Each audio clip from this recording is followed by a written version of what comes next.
Hello, everybody. I'm Howie Hawkins. I was the Green and the Socialist Party candidate for president in 2020. And this podcast, Green Socialist Notes, is about continuing to educate and advocate for the eco-socialist program that we ran on. And today we have a guest, Frieda Afary, and we're going to talk to her about socialist feminism, solidarity with Iranian and Ukrainian progressives, and how to fight fascism in the USA. So we're going to go all over the world. Frieda is an Iranian American public librarian, translator, and author who's known for her work on socialist feminism and her translations of Iranian progressive literature. She wrote a book titled Socialist Feminism, A New Approach. We'll put a link to that in the chat. She produces two blogs, Iranian Progressives in Translation and socialistfeminism.org. She's a member of the editorial board of New Politics. I mean, she does a lot of stuff. She's very active in a wide range of organizing, from the local level, Northeast Alliance for Democracy, Northeast Los Angeles Alliance for Democracy, to international solidarity with Iranian and Ukrainian and other progressives. And we'll put links to those websites about her book and her blogs in the chat, as well as a sampling of many of her articles and interviews. And you can find more if you just Google her. There's a lot there. So welcome to Green Socialist Notes, Frieda. Why don't we start with socialist feminism? You just wrote a book about that. What does it mean? Why is it important to progressive politics? Thank you, and hello to your audience. Thank you for this opportunity. So I wrote this book really over the course of, you could say, 4 decades. I did not intend to write it originally, but after 4 decades of working on the topic, I realized, I really have something to say. So my goal has been to really rethink the philosophical foundations of socialist feminism in light of first. Do you hear the background noise? Yeah, but you can keep talking. It's not. In light of first having an understanding of what is new objectively in the 21st century, both some of the major achievements of women and both for women and gender struggles, and at the same time the deep retrogression, the contradictory developments in gender relations, so that you can have, on the one hand, you can have the Me Too movement, you can have great gains in employment and even marriage and relationships, and at the same time gender violence, deep retrogression on the reproductive rights front, and assaults on LGBT. So I try to analyze some of these contradictory developments in gender relations, both in the US and internationally. And I also try to analyze some of the distinct features of authoritarianism in the 21st century, including issues like multipolar imperialism, monopoly and state capitalism, mass incarceration, and the impact of high-tech unreflectiveness on our thinking and our brains. And at the same time, I take up some of the struggles against authoritarianism that have been distinctive and really important in the past 10, 15 years. So that's really the first part of the book. And then from that objective understanding, I move on to an analysis, a critical evaluation of 4 main theories of socialist feminist theories of gender oppression, beginning with social reproduction theories, which focus on women's domestic and reproductive labor, the theories of alienation, which focus on alienated labor, Marxist understanding of alienated labor and its impact on gender relations and gender violence. Third is Black feminist intersectionality, the intersection of race, class, and gender.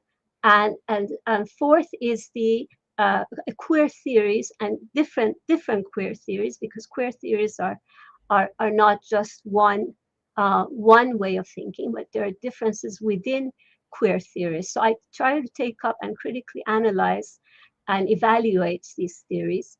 And then from there, I move on to part 3 of the book, which is an effort to offer a humanist alternative to capitalism, capitalist alienation, and commodification, and dehumanization, and also to the domination. So I have a chapter that focuses on a humanist alternative to capitalism from an economic standpoint, again, taking up some of the various feminist, socialist feminist theories and discussions.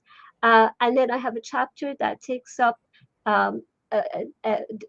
offers a humanist alternative to capitalism from the standpoint of domination and the relationship of self to other. And then I end the book with trying to bring together all the threads and drawing conclusions for socialist feminist revolutionary organizing, theorizing, and facing the current situation. The book came off the press in October of 2022, shortly before Russia's invasion of full-scale invasion of Ukraine, and it does end with really trying to give readers an awareness of both the achievements of feminist theories, specifically socialist feminist theory, but also real concern about what lies ahead with the global rise of authoritarianism,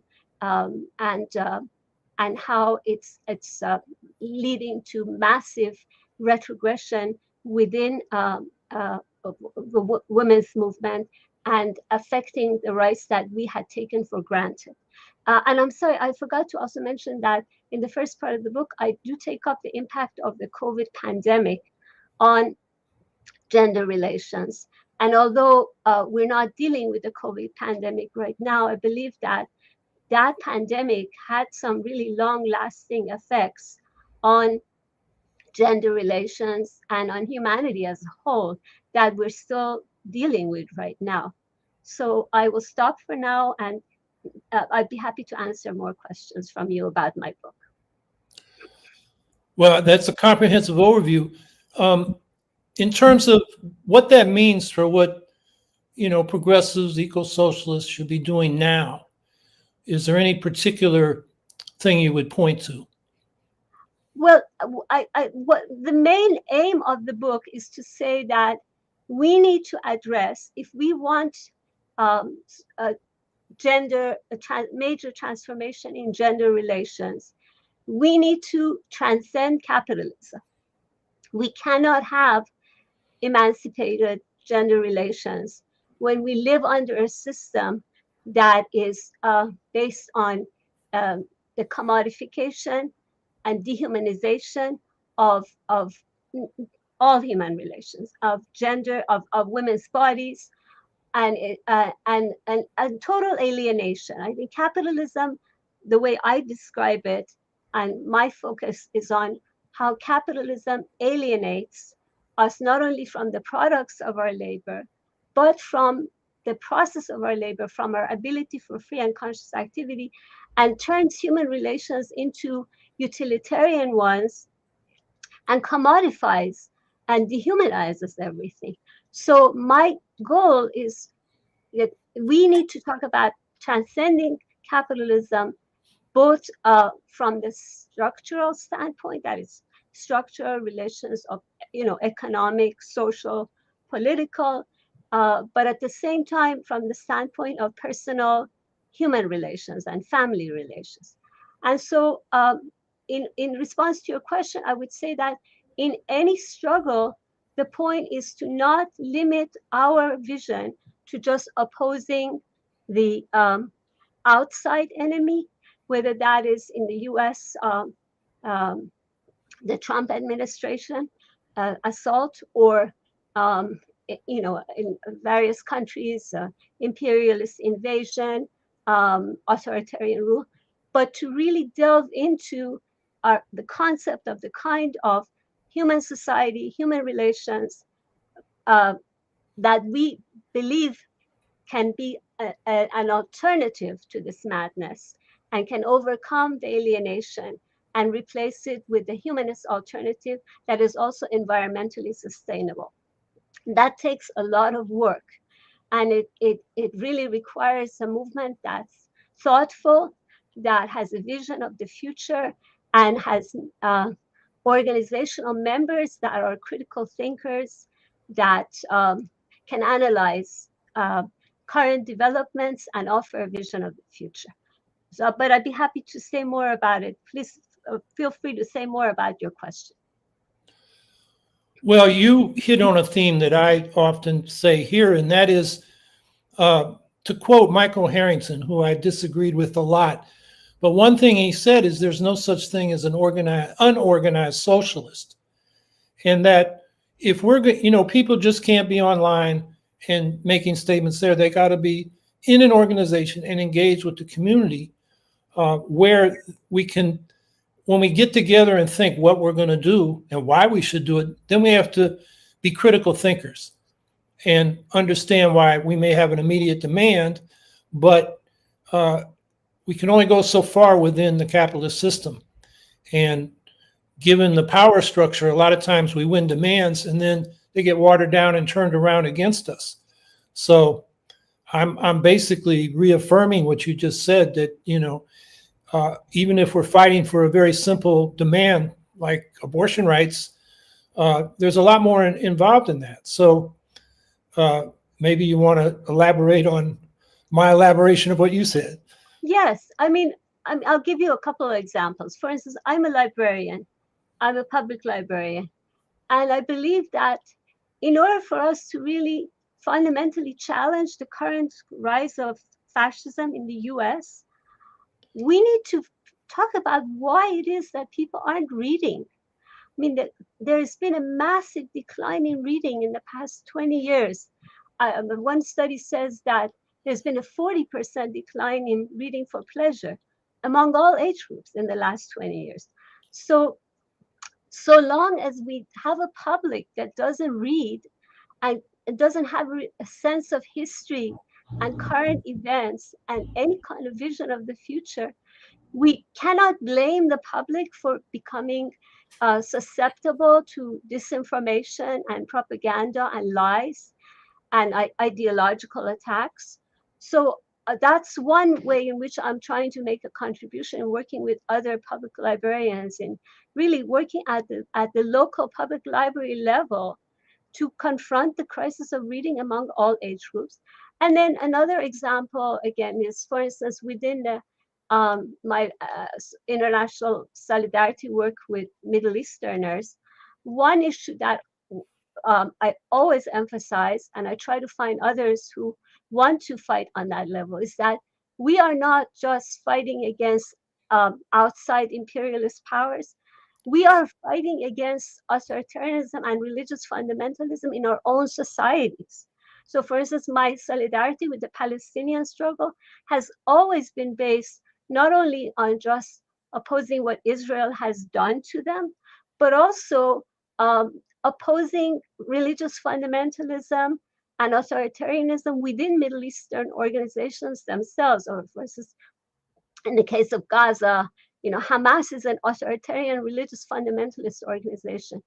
And so, and in Iran too, we have had an Islamic Republic ruling for over 45 years. So we cannot just limit our struggles to opposing the outside enemy. We have to get into the question of why or how we can overcome authoritarianism, religious fundamentalism, racism, various forms of gender oppression within our societies. How, and address the question of the impact of capitalist alienation on all aspects of society. Well, why don't we take that to Iran and talk about the situation there today? A couple of years ago, there was the Women Life Freedom uprising. Last year, Iran executed nearly 1,000 people, very repressive government. Last week, they apparently uh, uplifted the compulsory hijab, but not sure what that means. And then, they've had this conflict with Israel. So what's going on, in Iran today? How is the left inside Iran doing? And then, maybe also, and we'll put a link to this about a woman who escaped after the Women Life Freedom movement and tried to come to the United States. And she's been in detention by ICE ever since, for a few years now, I believe. So, tell us about Iran and what's going on there and what people should know and do about it. Well, um, we've been dealing with a society that is really collapsing at this, especially after the war, the most recent war between Israel, U.S., and Iran. In general, Iranian society, especially since 2005, has been facing increasing inequality, poverty, hunger, homelessness. The discrimination against women has been a feature of the Islamic Republic ever since its inception. Discrimination against religious and national minorities. And now all of these contradictions are really becoming more and more intense, especially also environmental problems, a lack of water, incredibly polluted air, and the recent war polluted the air even more. And now the government has been expelling Afghan refugees. There are about 6 million Afghan refugees in Iran. And since March of 2025, 1.5 million Afghan refugees have been expelled from Iran. So it's an enormous number. And unfortunately, the war, or I should say expectedly, the war between Israel, US, and Iran actually intensified the authoritarianism and the repression within Iran. Because first of all, I want to emphasize, some of your viewers might know that in the course of that war, Israel bombed the Evin prison, which is really a symbol of the Iranian progressive opposition, because most of the really progressive Iranian dissidents, both women and men, who Iranians think of as possible future leaders if they can overcome or overthrow the Islamic Republic, they were housed in the Evin prison, and so Israel's bombing of the Evin prison, which actually led to the death of some prisoners and some of the employees who were sympathetic to the prisoners, and some visiting family members, it was a real damage to the progressive opposition inside Iran. And since the war, the Iranian government has been increasing its rate of executions. They've executed 11 people specifically, accusing them of being spies. But in general, in the past, since March of 2025, or rather since January 2025, they've executed almost 900 Iranians, mostly for drug charges. But these are, mostly young, mostly, national minority, Kurdish, Baluch. We have quite a few Baha'i political prisoners, because Iranian government is based on Shia Islam, and it considers Baha'is to be heretics, and so it does not give them any civil rights. So at this point, Iranian society, unfortunately, is in disarray, because the Women Life Freedom movement, which a lot of people had hopes for, was severely crushed. 20,000 people were arrested, 500 people were killed, at least 7 or 8 were hanged, because these were men participants in the Women Life Freedom movement who were hanged. People were shot in the eyes, the genitals, thousands of schoolgirls were poisoned. So the movement was severely crushed. And so At this point, it's as if the society doesn't have a vision of where it's going. It is deeply terrified, especially after the war, thinking that Israel might attack Iran again, or they might get into a full-scale open shooting war with the Iranian government. And the problem, however, is that, and this is something that I've been discussing with the Iranian left, is that we've been missing within the progressive opposition, we've been missing strong statements opposing both Iran's nuclear program, opposing Iran's military interventions in the region in the past 40 some years, and defending the right of national minorities to some kind of autonomy and control over their resources. And so long as those issues are not really addressed in a very fundamental way by the progressive opposition in Iran, and to the issue of Iran's military interventions, I should also add Iran's assistance to Russia in its war on Ukraine, because Iran builds drones and missiles that it sells to Ukraine. So long as these issues are not addressed, I think that our progressive opposition cannot move forward. And I think the reason why Iranian society is in such disarray is, of course, both because of the massive repression, because of what this war did to society, because of the increasing inequality, poverty, discrimination. But at the same time, I think the society is in disarray because the progressive opposition hasn't addressed these three fundamental issues. Again, Iran's nuclear ambitions, Iran's military interventions in the region, and now Ukraine, and the issue of some type of fundamental vision of how to address the rights of national minorities. So long as those issues are not addressed in a fundamental way by the progressive opposition, I don't think we can pull ourselves out of this current disarray. Let's put the article by Mehdi Bozouina, if I pronounce that right, about young woman who rallied for liberties in Iran is now looking for freedom from ICE detention. That tells you, yeah, there it is. Mm-hmm. That is a story of both, her experiences in the Women Life Freedom Movement, and then she comes to America hoping to get some freedom with her father, and they're detained by ICE for 3 years now. It's horrendous. As far as I know, ICE has detained about 375 Iranians since Trump administration came into power.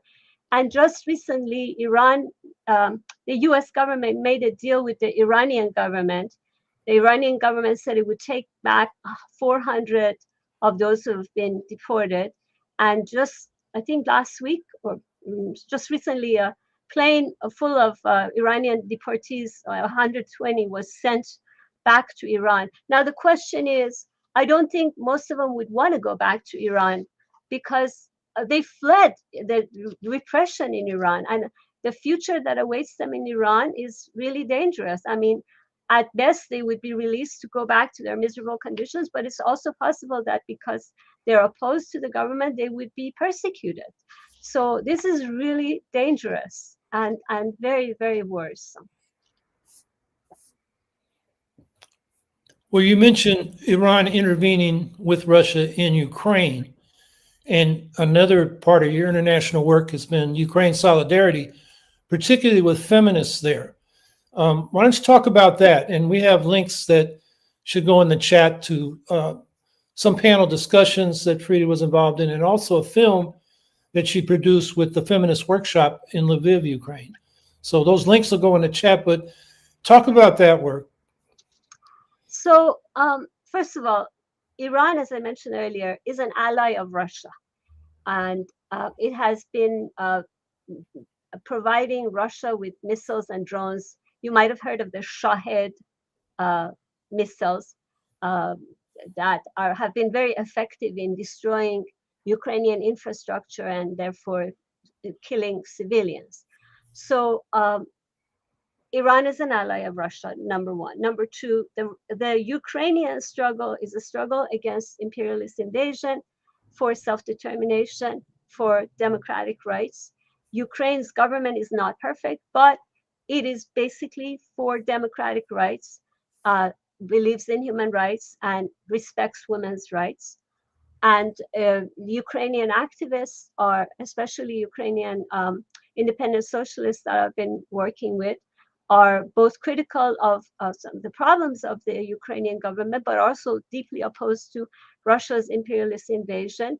And they support giving arms to Ukraine to defend itself so that they can live and not be destroyed by Russian invasion, and maintain their country's independence, so that then they can also at the same time deal with the internal issues and continue their democratic struggles inside Ukraine.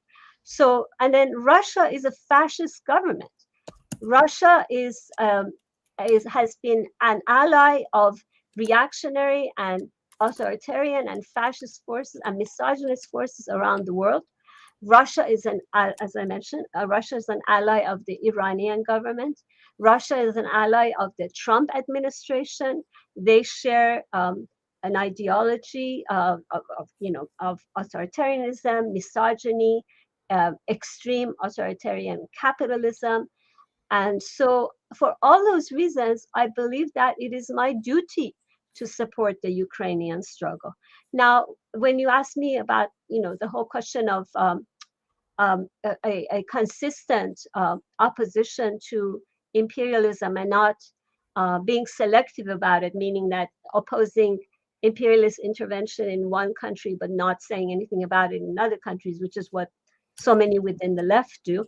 The reason I have this type of consistent anti-imperialism is that I come from a tradition of socialism, humanist Marxism, that considered, for instance, Stalinist Russia and Maoist China as authoritarian state capitalist societies. So I never identified with that attitude within so much of the left that was silent about the totalitarian practices of the former communist states, or even now it's silent about the totalitarian practices of China. I believe that genuine socialism requires opposition to injustice everywhere, and so I am really practicing what I preach.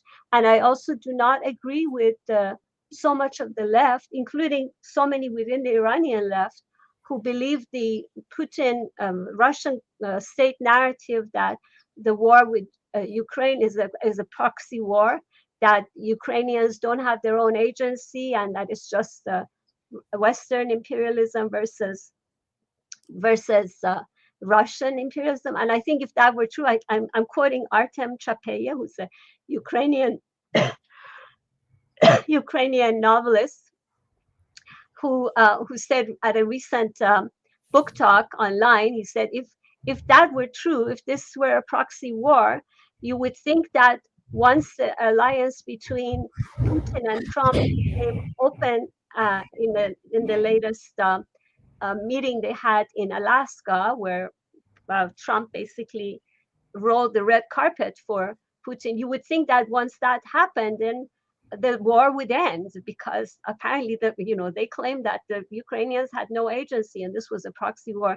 So, and that didn't happen. So I think that's a very good explanation as well to challenge this kind of disinformation and narrative. And then finally, I helped. I worked with, and continue to work with Ukrainian feminists that I've learned a great deal from. Yulia Yurchenko, Oksana Dudchak, Alla Solod, Hannah Perechoda, and I haven't even mentioned all the names. And with some of them, I helped, with Alla Solod in particular of the Feminist Workshop, I helped produce a film called Solidarity with Ukraine, A Feminist Perspective.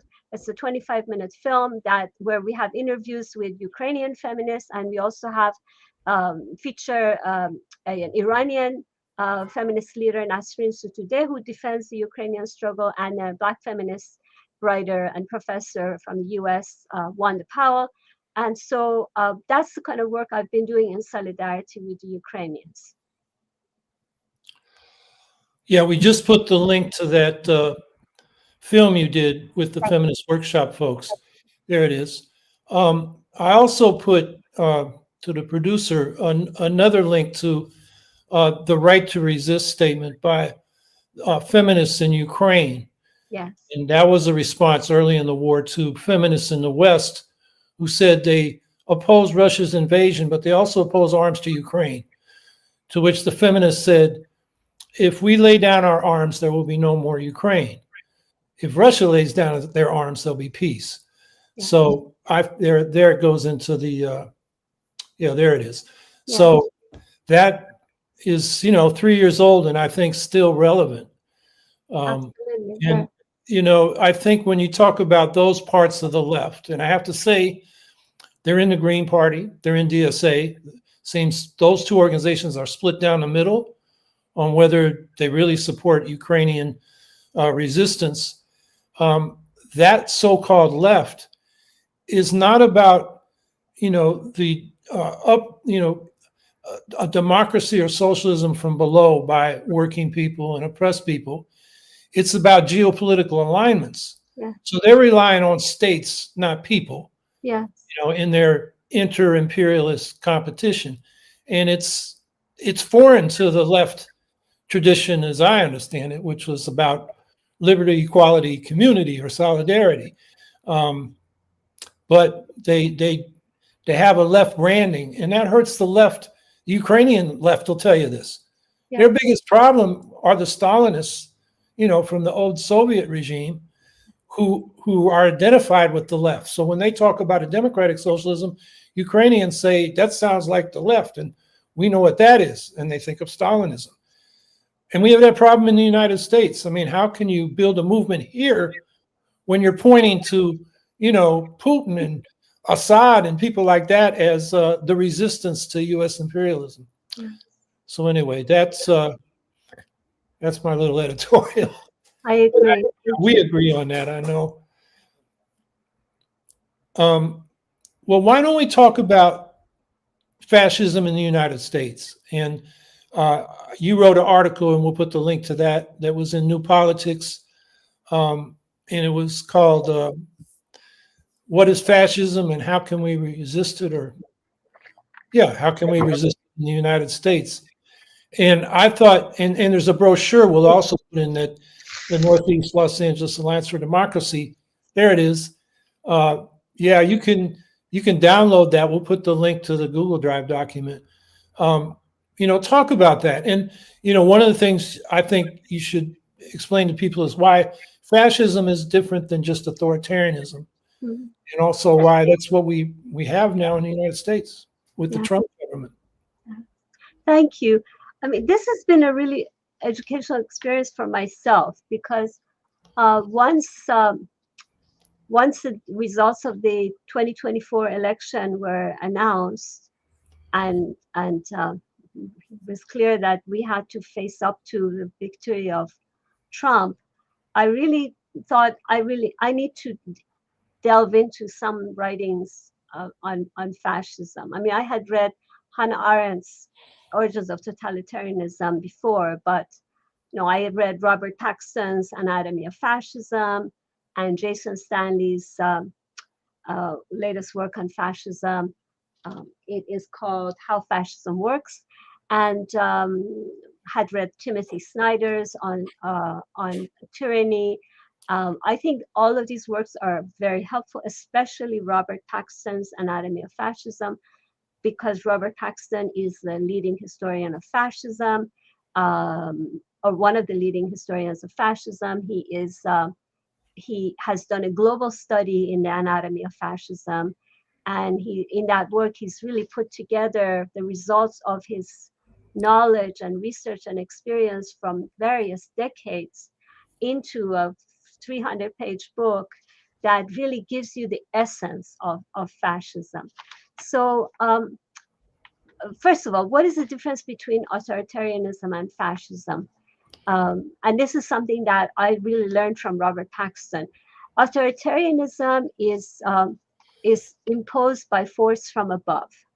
Authoritarian regimes do not have support from the majority of their public. And authoritarian regimes want some kind of stability so that they can maintain their authoritarian rule. Fascism is a mass movement. Fascism has a large mass base, and its aim is total destruction and total control. So it is against stability. And I think that helps explain what we're seeing right now with the Trump administration, where every day you wake up, you feel that you're being slapped in the face incessantly, and there is no end to this, because fascism is about the mass rejection of reason and logic, it's an expertise. It is about the mass embrace of the ideology of survival of the fittest, the idea that your nation or your race is is better than anyone else and others should die. And it's about, and this again is a point that Paxton emphasizes, it's about complicity on the part of the elites who do not believe in fascism but bow to it because they're too afraid to speak up, or they have too much at stake in the existing system and they don't want to lose their benefits, so they stay silent or they become complicit. And of course, other features of fascism are misogyny, patriarchy, homophobia, rule by a strongman, disinformation, erasure of history, internal purification of the groups that are called the other. In our case, it would be the immigrants and LGBT at this point, and external imperialist expansion. So these are all, in fact, in the brochure that the Northeast LA Alliance for Democracy put out, we have a column in which we try to offer you all the unique, specific, not unique, but features of fascism that are really essential. And of course, censorship of mass media and moral collapse, betrayal of self, and informing on others. So these are all real important elements of fascism, and we are facing those in the US.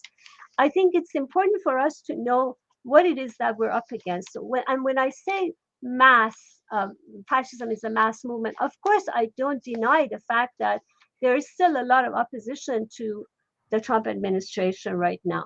But we cannot ignore the fact that 77 million people voted for Trump in November, and perhaps even if 20 million of them have changed their minds at this point, or even more, he would have at least 50 million people behind him. And this is another point that Robert Paxton emphasizes, that the mass base that the Trump administration has is much larger than what Hitler or Mussolini had. So we really need to understand what it is that we're up against, that this is fascism has mass base. It is a system based on monopoly and state capitalism, that its enemy is, it is an ideology itself, but its enemy is philosophies like socialism, Marxism, liberalism, or any belief in universal human rights. And that the way to oppose it is to go after all these issues. In other words, protect the vulnerable. And I'm going to read some of the points that we have in this brochure. Speak out against racism and racial profiling. Ally with LGBTQ and communities of color against hate crimes. Protect immigrants from ICE raids.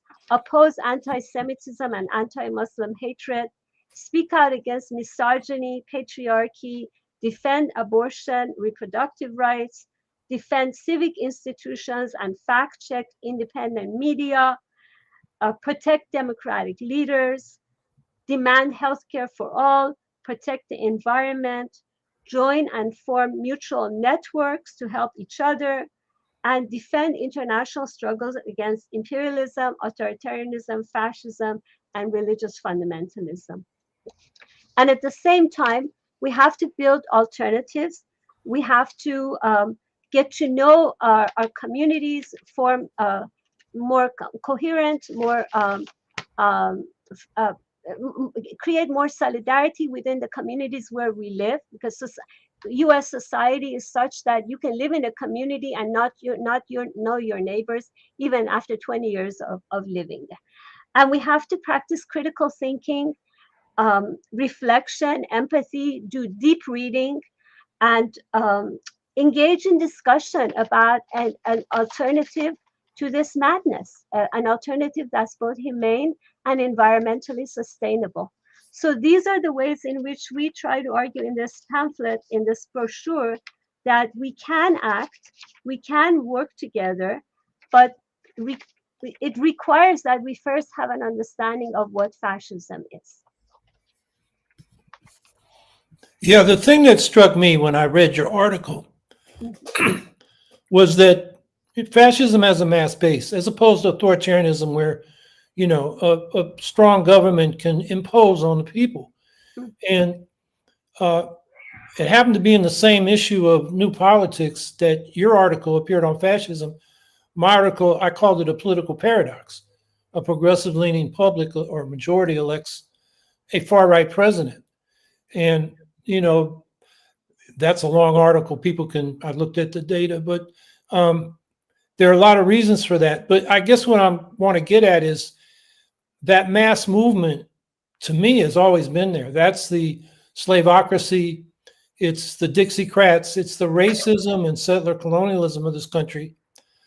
But the thing I find hopeful is that if you go back to when I think Nixon ran in 72, between him and George Wallace, Nixon ran a dog whistle racism campaign. They had over 60% of the vote. Now that hardcore is maybe 35%. So we're in a better position in terms of where the public's at, but I think you hit one of the nails that we've got to hit on the head, and that is the public is atomized.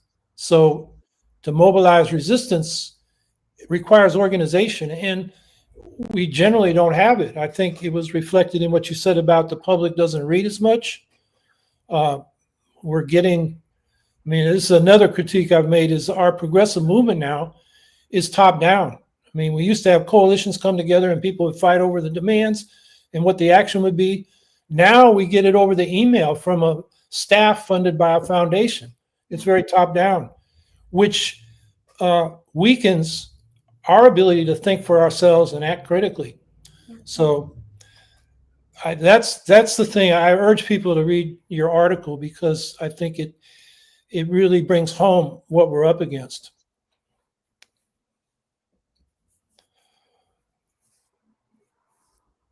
So you pretty much answered all that whole question about what it is, what fascism is, and how to resist it. Maybe it's time now to take some questions that people have put in the chat. So let's see what comes up.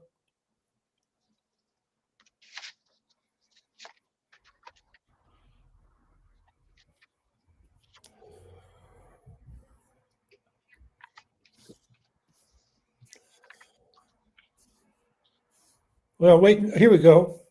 Scout Trooper 164. Afary, I may be out of my field, but do you feel American government being hostile to Iran may still be influenced by the project for the new American century? It's a three-part question. The think tank is no longer gone. It's gone, but the regime change for the Middle East is still ongoing with the way things are happening, as if America wants Iran to stand down entirely. If it is, I wouldn't be surprised, because old ideals never seem to go away, if it means that we make less money or can't spread our influence and make others stand down. So I guess he's asking, what are the rulers in this country? which with the Project for a New American Century, were the neocons under Bush. What are their objectives in the Middle East, in your opinion? Well, I think based on analyzing the events, we can say, and what the people from both the Iranian government and the Trump administration are saying, they want to make a deal with each other. And if the deal in the Trumpian sense can be done with the current Iranian government, they will do it.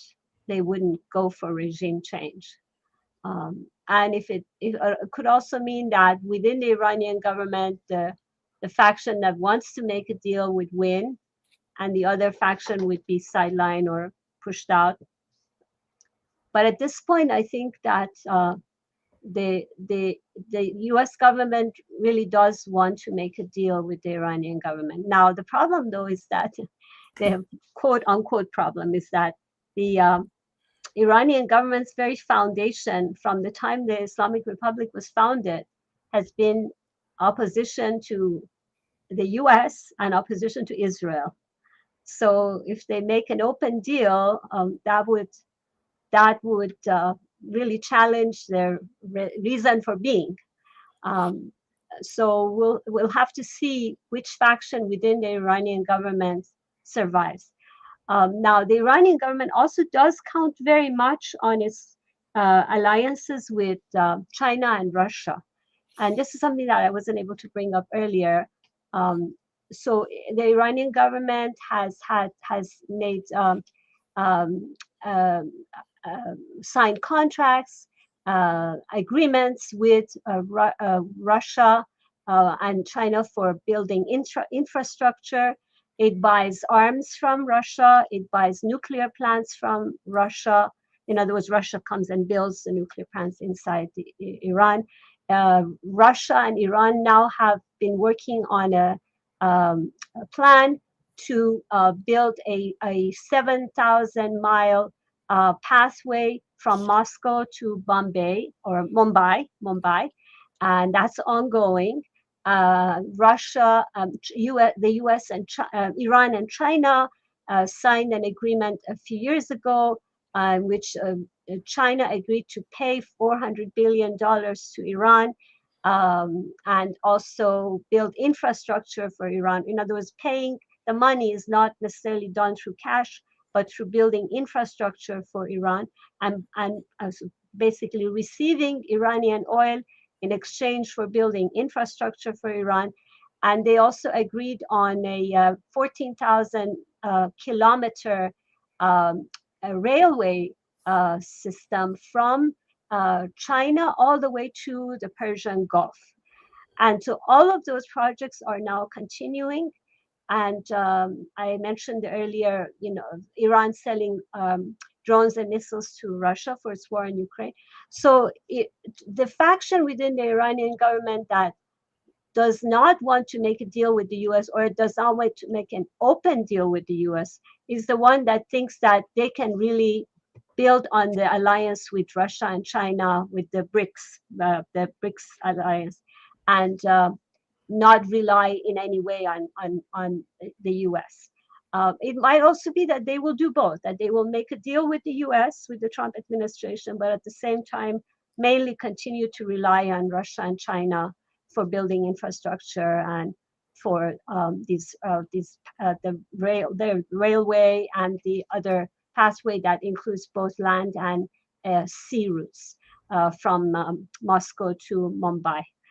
So all of those are possible, but at this point, I don't know if we're going to have the type of regime change that the Bush administration aimed for. I think that if the only way that Iranians could be liberated is if they themselves got rid of the Islamic Republic, not with the US trying to get rid of the Islamic Republic for them. I think what we saw with the war in June showed what that is. It's total destruction for Iran. It's the bombing of the Evin prison. It's the destruction of the progressive forces, because neither the government in the US nor the government of Israel is interested in in helping the progressive forces inside Iran. And they'd rather make a deal with the reactionaries, be it the Islamic fundamentalists or the monarchists. So that, from the vantage point of Iranians and what is good for the Iranian public, regime change, of course, from above is not a good thing. And the war in June was a manifestation of what that would do to the government, to the people of Iran, and to the environment.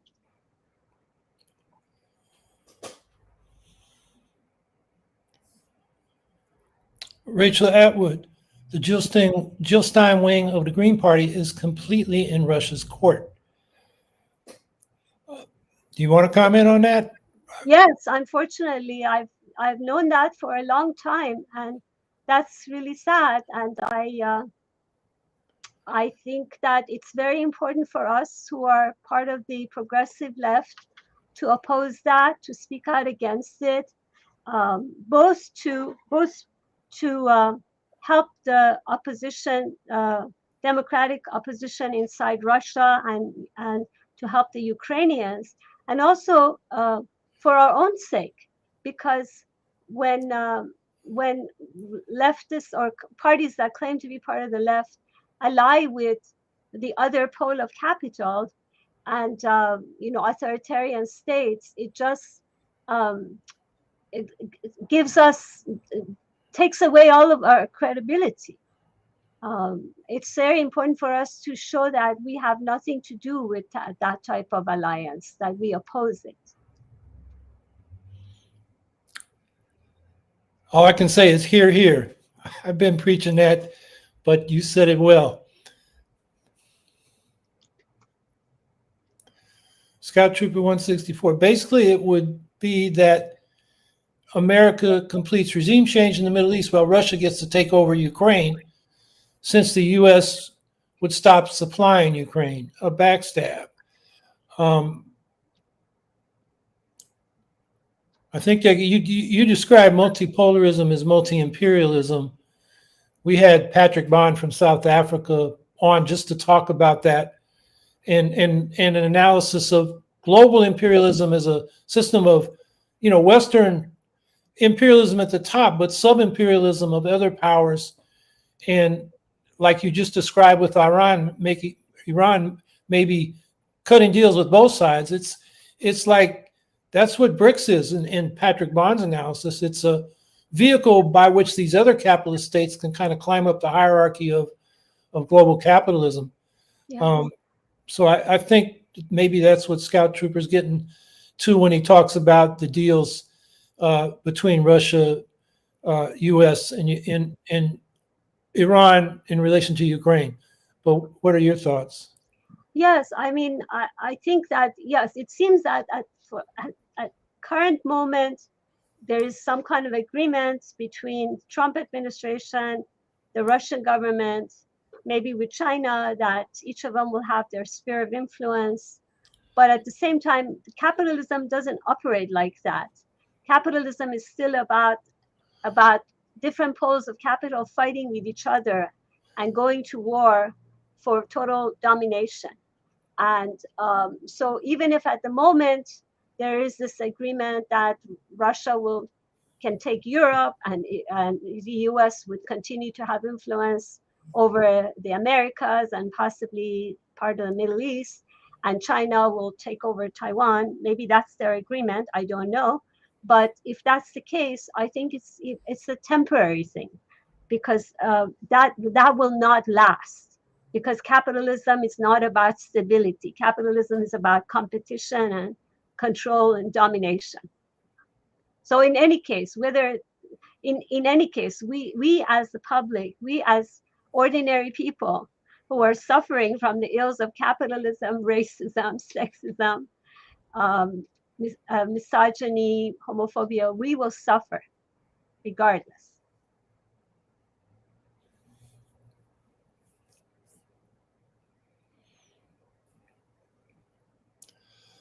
Scout Trooper 164, you have to be aware, ignorance and grifting are powerful here in the U.S. You'll need to fight a hell of a battle to make people embrace change instead of seeing it as an attack on them. And that begins with reading. That begins with, fighting this addiction to social media and iPhones that is making people really distracted and prone to disinformation and lies. Means creating environments in which people can reflect and think and pay attention, whether it's to what they're reading or to a conversation, and get thoughtful analyses of world events, learn about history, and develop an understanding of a humanist vision of the future. It requires all of that, and that's not easy, but there's no way out if we don't do this. Yeah, I would just add that the organizing we do, door to door in public forums, Yes.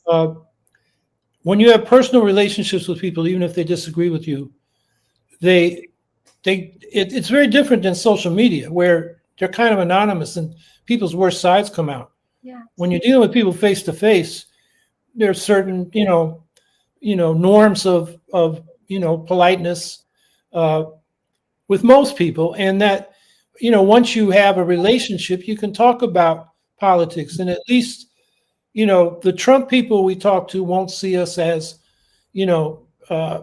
regarding them as Hillary Clinton unfortunately said, as deplorables.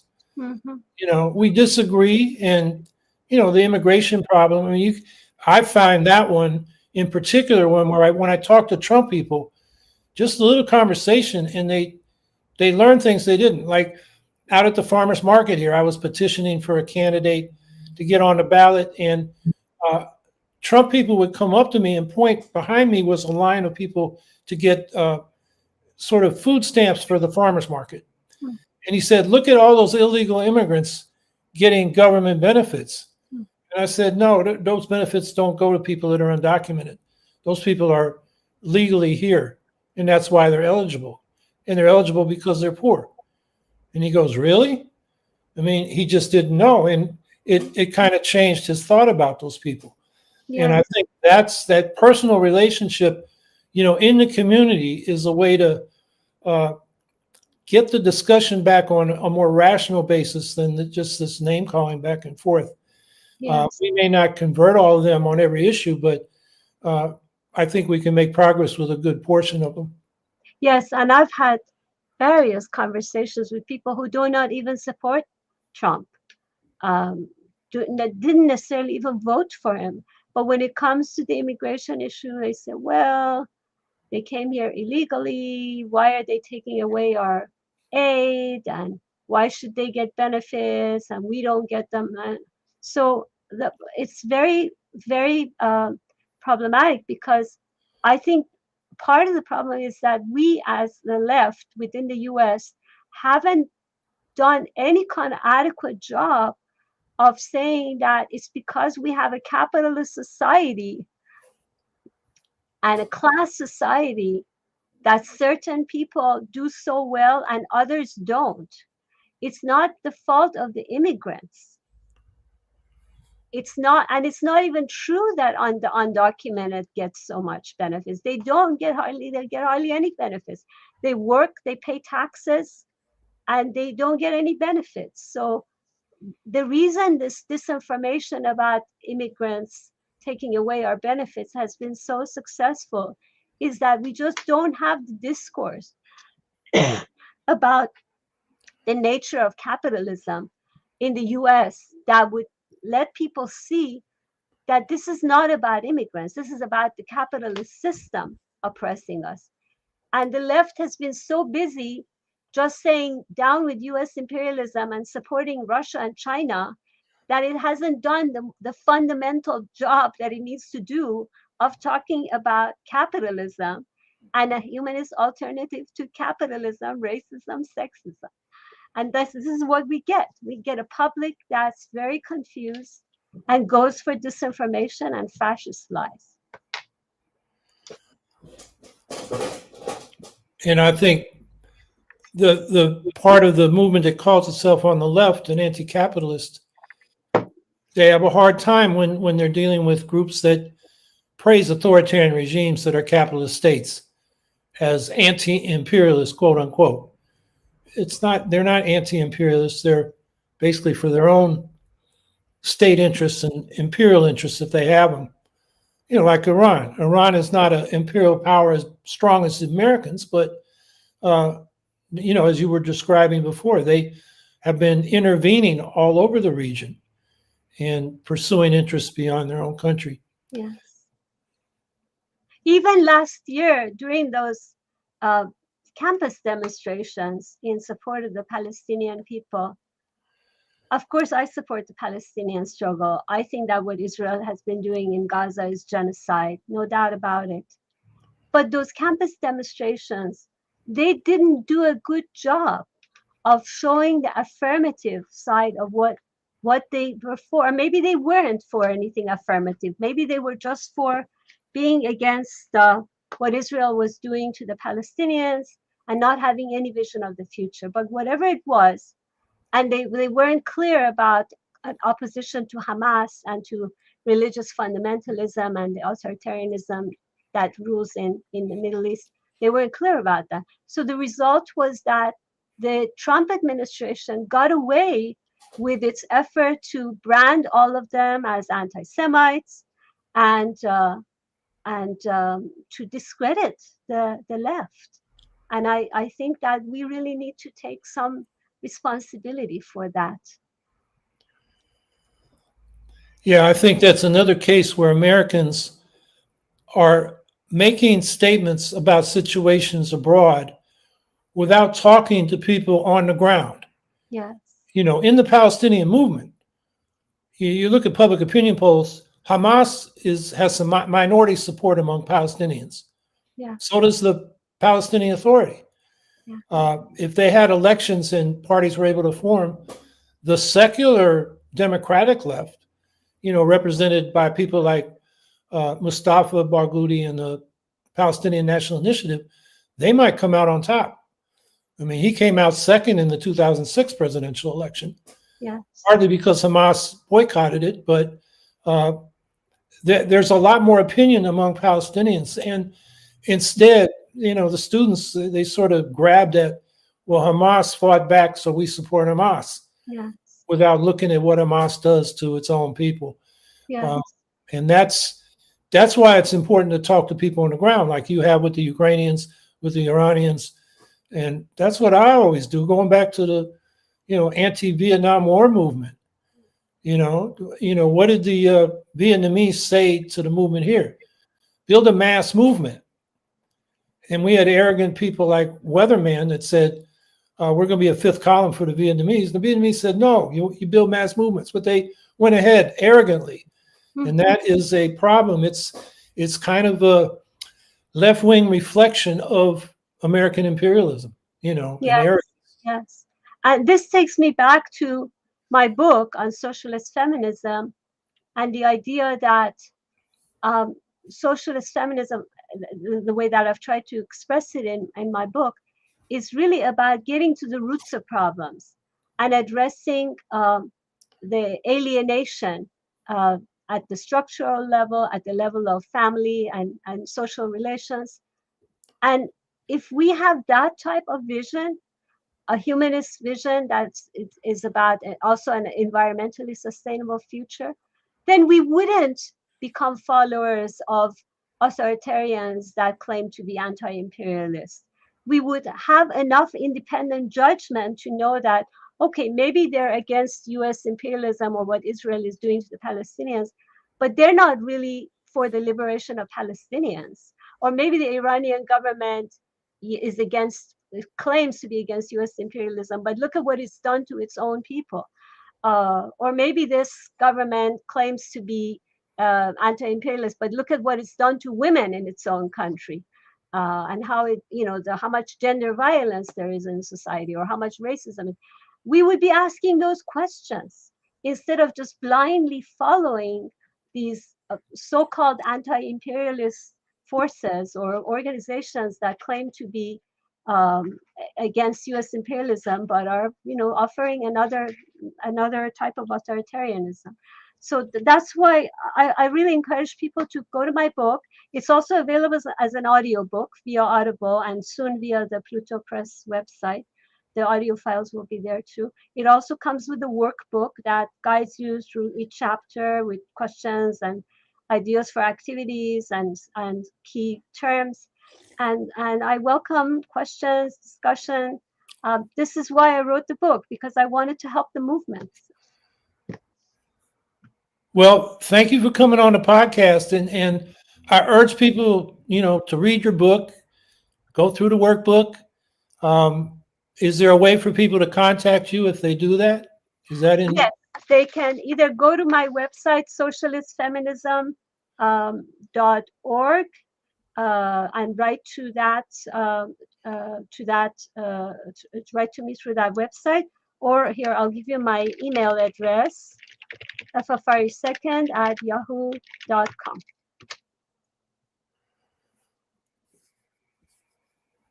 Okay, wait, let's see.